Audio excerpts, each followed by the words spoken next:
চেন্নাই টেস্টের দ্বিতীয় দিনে ব্যাটিংয়ের সময় সাকিব আল হাসানকে ঠাট্টার চলে কুচা মেরেছেন বিরাট কোহলি।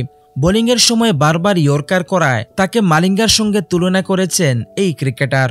বিরাটের এই তুলনাকে অবশ্য মজা হিসেবেই নিয়েছেন সাকিব।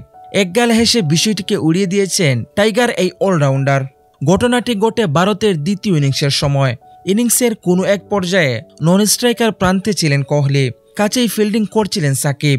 এ সময় সাকিবকে দেখে কোহলি বলেন, মালিঙ্গা হয়ে গেলে নাকি, একের পর এক ইয়র্কার করছিলে।